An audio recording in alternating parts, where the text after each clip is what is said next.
Welcome to Finance Leaders Retirement Insights, the broadcast where we sit down with thought leaders in the world of finance who reveal their unexpected wisdom on the issues impacting retirement.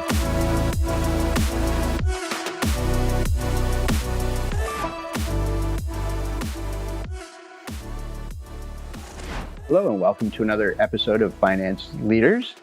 Today we're here with financial expert Dan Cronin. And Dan, welcome. Thanks, Jeff. Appreciate you having me on. Well, appreciate you taking the time. So before we get started, why don't we kind of dive into a little bit about how you got into the world of finance? Yeah, happy to. So I owe a great deal of credit to my brother, my oldest brother. He got me into the industry. I came from the trades originally and ran a previous business before jumping into financial services. And I actually job shadowed him years ago. And I said, if I'm going to do this, I want to shadow you and see what this is all about.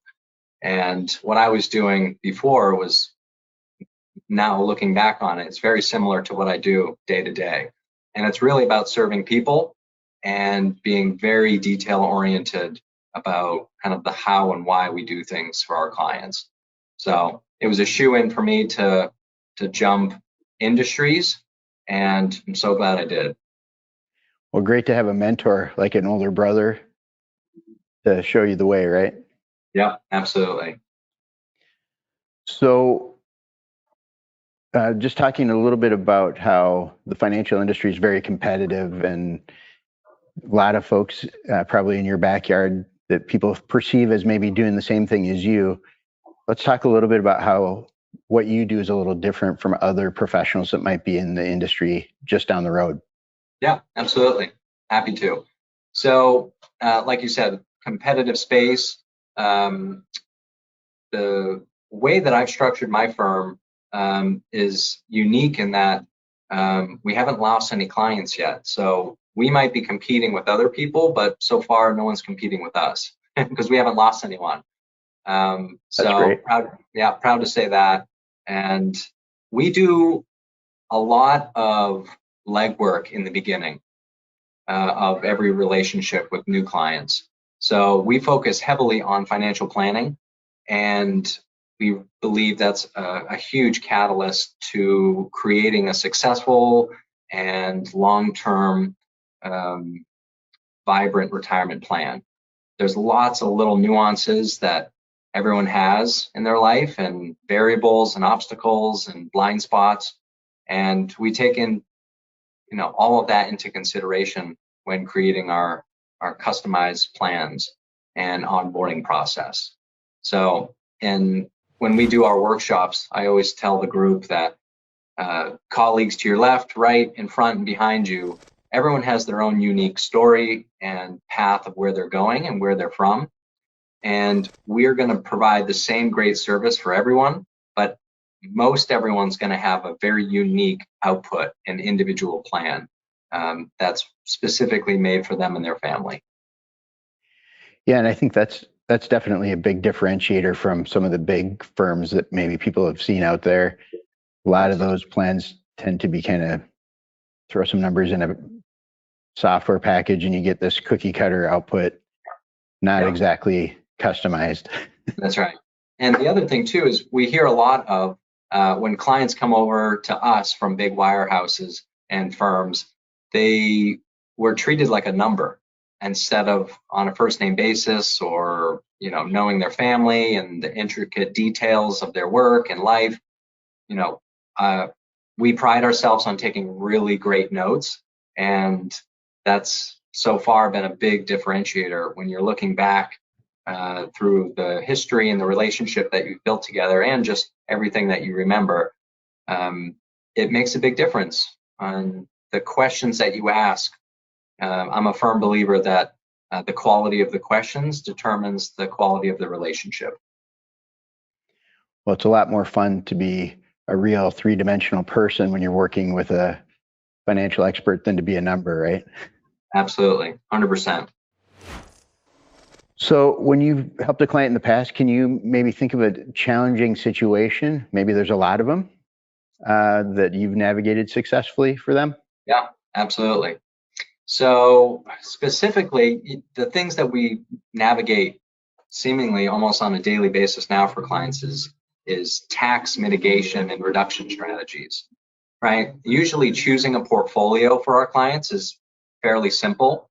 We have a models-based practice where we have our flagship models that we plug and play our clients into. But when it comes to taxes, right, it's a first world problem that you're paying a lot in taxes, but it's still a problem. So we take that approach and it's very customized. One example is we have a client, 82 years old, still working. He's got a huge TSP, about $2.5 million traditional TSP balance, right? So he doesn't have any Roth IRA money. He's going to retire next year, and he's got a huge tax time bomb. So we were going through everything. I was asking him a bunch of questions, getting to know him, his family, his goals, aspirations, and it became clear that his concerns were taxes. And I know why, because when you're contributing to your 401k TSP and you're over 73, right, you defer the RMDs, right, the required minimum distributions. So he's been deferring RMDs for all these years. And I did a quick calculation for him. I said, sir, when you retire next year, your RMD is going to be $126,000 to start. I'm sure he didn't want to take.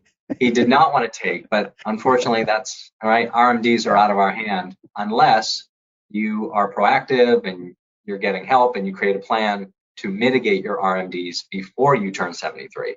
So he was working so long, and the first thing he said was, Dan, I wish I met you 20 years ago. I would have been doing this had I known the ramifications.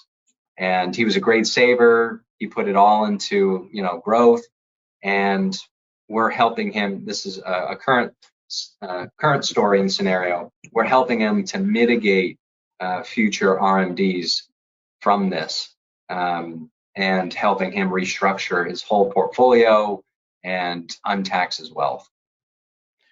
Well, that's definitely helping to diffuse that tax time bomb, it sounds like. It is, yeah.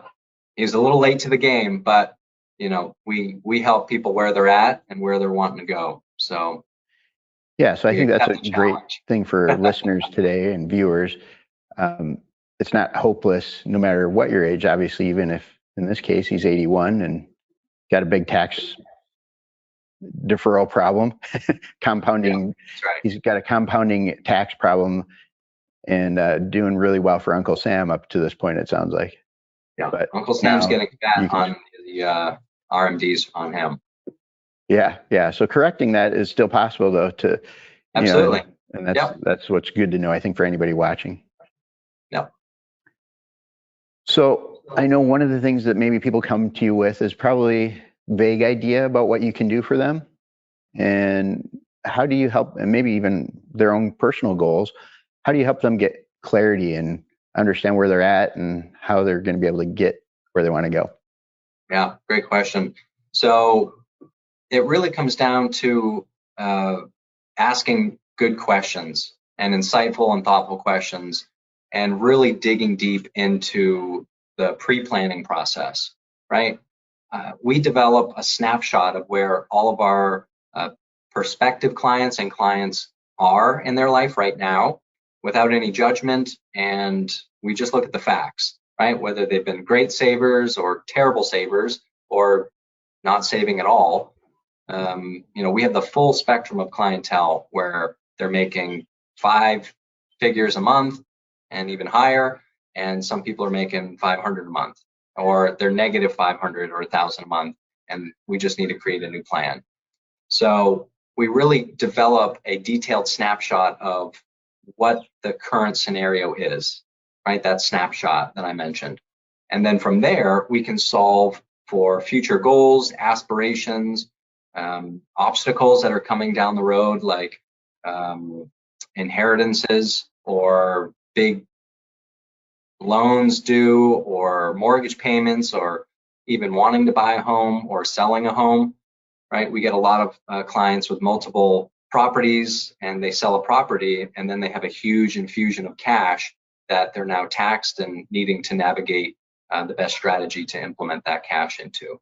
So we really develop a lot of pre-planning questions around that snapshot. And it's kind of self-fulfilling, because as we ask these questions, our clients are getting more insight into their own answers. And if they don't know the answer to our questions, that's a great starting point on the planning process. Yeah, once that snapshot is kind of pieced together, they can kind of get this whole view that they've maybe never seen before. Yep. And that gives them that clarity that maybe was lacking. Yep, absolutely.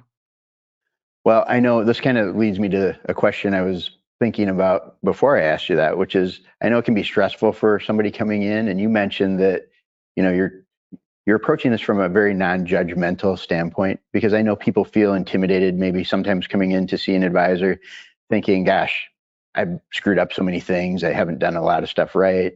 This guy's going to kind of admonish me for all the things I've done wrong and could have done better. And so how do you help give that person that might feel exposed to that meeting and kind of bearing all their financial situation, both the good and the bad, to have less fear coming to work with you? Yeah, great question. Honestly, we don't get that a whole lot, like animosity or fear or people withholding information. And a lot of the time, that's how you can tell if you found the right advisor for you, right? There's a lot of great firms and people in our industry that are putting their best foot forward, and you'll find your person when you know. So it might be wise to interview and to meet with multiple advisors. We have a very few couple of clients with 2 advisors, and we're number 1 and number 2 on that list. So I also give permission for people with, small and large estates to say, hey, is it okay if I have a second advisor? And my response to that often is, oh, well, how many doctors do you have? Like, what does your doctor specialize in that you go and see them? What is your current advisor specializing in? And if you're meeting with me, there's something, missing in that relationship. Right? It could be a myriad of things that they're doing or not doing for you, but it's also okay to have multiple advisors. The majority of our clients don't, right? We're the one-stop shop for them, but it really comes down to that fit test. And right, it's a human practice and willing relationship, right? I always tell new clients, this is an at-will relationship, right? I can fire you at any time, you can fire us at any time, and we want you here for the right reasons and for long term. Yeah, I think that's the best foundation for helping somebody transform their financial life. They need to want to be there. Yeah, sure. That's right. So Dan, I know one of the things that your firm does that's a little bit different than everyone else is that you have a unique focus on helping people untax their retirement, similar to the folks, the guy that you were talking about earlier that was 81 and had all his money in a qualified plan and was sort of in a tax trap. What are some of these, untaxing retirement plan strategies that you're using, and how can you help anyone in that kind of a situation? Yeah, great question, Jeff. So the approach that we take is, I don't believe it's that unique or that different from doing the right thing as fiduciaries, but it's really that fact finding, and we don't push any products, right? We're strategists at heart. And when we go through our step-by-step process of financial planning and onboarding, if any products are needed, right, they rise to the surface after we've developed the right strategy. So we have a myriad of options, investments to insurance, to annuities, to hybrid strategies. But our goal is to create win-win-win relationships, right? And having that strategy last the test of time. But a key thing that I feel that we focus on a lot too is having a flexible approach. right? We're not the firm to give you a huge, leather binder to say, here's your financial plan, because most of the time when you print it and a week later it's outdated, right? Some market event can change the whole course, or some life event can change the whole course of that financial plan. So we have really advanced software and technology, a huge team, and back office support where we can really dive into that personalized planning and strategy process.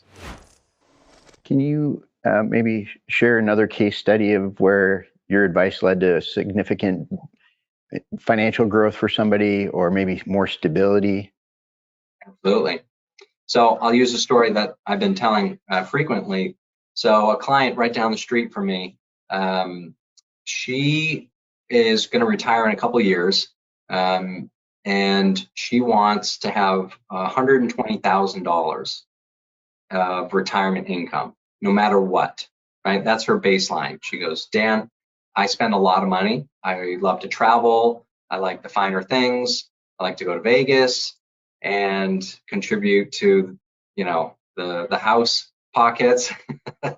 And to the casino, right? Yeah. So she goes, I want that unwavering income. So she has a pension.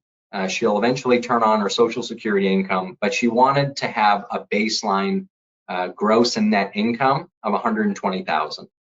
And just recently, we had a review meeting together, and she goes, Dan, I know I said 120, but can I make it 150 now?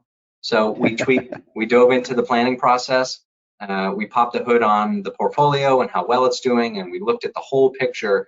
We made a couple small tweaks, and we were able to create a guaranteed 150K income, also increasing income for life, right, without any market correlation. And you could see on her face the weight lift off of her, because right now she's spending about 150K working a year, and she's a high income earner, but she wanted that assurance and that confidence that she can continue this way of life and just not really have to worry about what her assets are doing or what the market's doing or real estate or any other variables. She wanted that baseline. And after our meeting, you could just see the color come back in her face because she was pretty worried about it. Well, it's fun when you can give somebody their dream scenario in retirement, especially if they were thinking they had to cut back and live a more frugal existence that didn't seem exciting to them in retirement. Absolutely. And one of the things that she mentioned, she goes, Dan, am I going to have to go back to work? And I said, well, let's see what the software and what strategy we can come up with. And we were able to solve her 150K income without extending her work or making really a whole lot of drastic changes. Well, you've rescued another person from the fate of becoming a Walmart greeter, right? Yeah, that's right. Yeah, we don't want to do that. Yeah.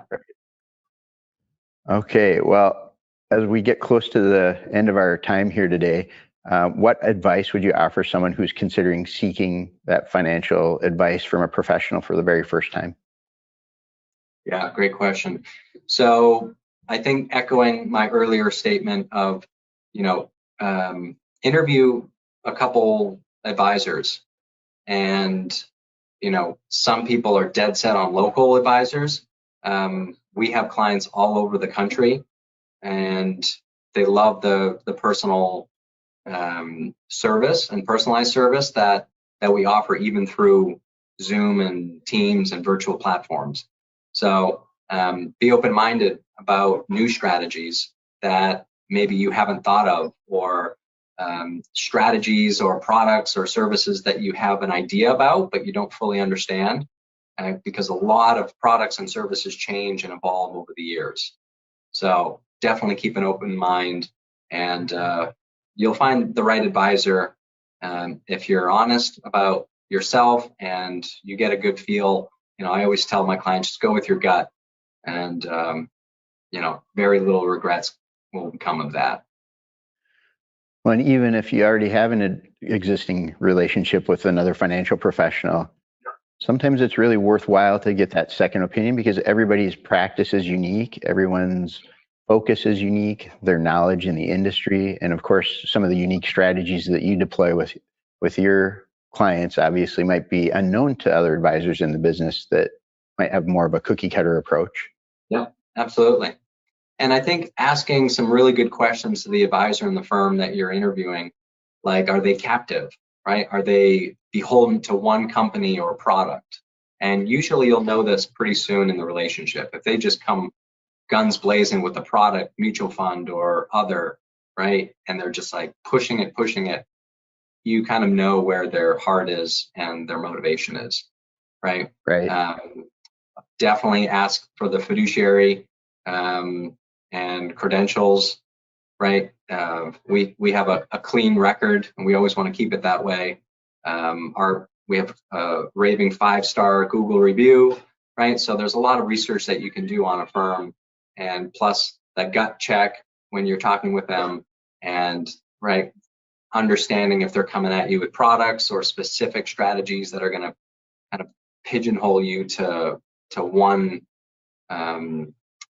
avenue or product. I'd be wary of that. Yeah, that comes across as a little bit desperate, I think. Yeah, and it also questions, what their motivation is. And usually if it's pushing products, then it's going to be commission based. On the flip side of that, some firms and wirehouses don't sell any products or offer any product services. So they might say, we got the best solution for you, and it's only in assets. But if you're someone who needs and or wants a product, like an insurance policy or long-term care or annuity products, they might not have a division or even be allowed to offer that. So having someone that's independent, flexible, and non-captive, meaning not beholden to any one company or product or service, like us, I feel like that's how I would choose my advisor. Well, I think that's some great advice. Hopefully that lands them upon a firm like yours, where a thought leader in the industry. I know folks watching this might be interested in getting in touch with you. Yeah. How can they best go about getting in touch with you and your firm? Absolutely. So our website is always being updated, and that's lifestylewealthmgmt.com. You can check us out on Facebook, Lifestyle Wealth Management, or call or text us, 808-206-9123. Well, Dan, I want to thank you for being a finance leader and appearing on the show today, and look forward to hearing more from you as more and more people get to see this interview. Thanks, Jeff. I appreciate you having me on, and good to see you again. Thank you. Take care. Thanks for joining us on this episode of Finance Leaders Retirement Insights. Be sure to check out our other top advisor interviews at financeleaders.net.